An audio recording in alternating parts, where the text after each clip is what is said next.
بسم اللہ الرحمن الرحیم۔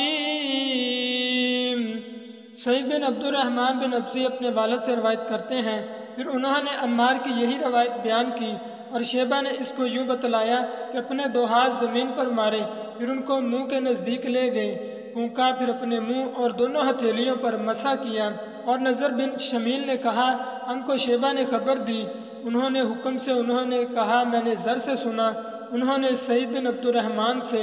حکم نے کہا، اور میں نے اس حدیث کو خود سعید بن عبد الرحمن سے بھی سنا، انہوں نے اپنے باپ سے کہ عمار نے کہا پاک مٹی مسلمان کا وضو ہے، وہ پانی سے کفایت کر لے گی۔ سعید بن عبد الرحمن بن ابزی اپنے والد سے روایت کرتے ہیں کہ وہ حضرت عمر رضی اللہ تعالیٰ عنہ کے پاس موجود تھے اور حضرت عمار رضی اللہ تعالیٰ عنہ نے ان کو کہا ہم ایک لشکر میں تھے، ہم کو جنابت ہوئی۔ اس روایت میں بجائے نفق پھونکنا کے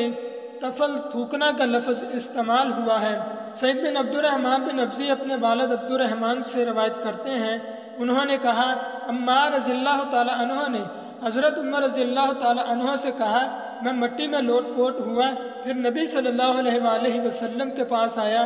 آپ صلی اللہ علیہ وآلہ وسلم نے فرمایا تمہیں منہ اور دو ہتھیلیوں کا مسح کرنا کافی تھا۔ حضرت ابو وائل سے روایت ہے کہ انہوں نے کہا ابو موسیٰ اشعری رضی اللہ تعالیٰ عنہ نے عبداللہ بن مسعود رضی اللہ تعالیٰ عنہ سے کہا جب پانی نہ ملے تو کیا نماز نہ پڑھی جائے؟ انہوں نے کہا اگر میں لوگوں کو ایسی اجازت دے دوں تو جب کسی کو سردی لگے وہ یہی کر لے گا، یعنی تیمم کر کے نماز پڑھ لے گا۔ ابو موسیٰ رضی اللہ تعالیٰ عنہ نے کہا، پھر عمار رضی اللہ تعالیٰ عنہ نے جو روایت حضرت عمر رضی اللہ تعالیٰ عنہ سے بیان کی وہ کہاں گئی؟ انہوں نے کہا میں نہیں سمجھتا کہ حضرت عمر رضی اللہ تعالیٰ عنہ نے عمار رضی اللہ تعالیٰ عنہ کے قول پر قناعت کی ہو۔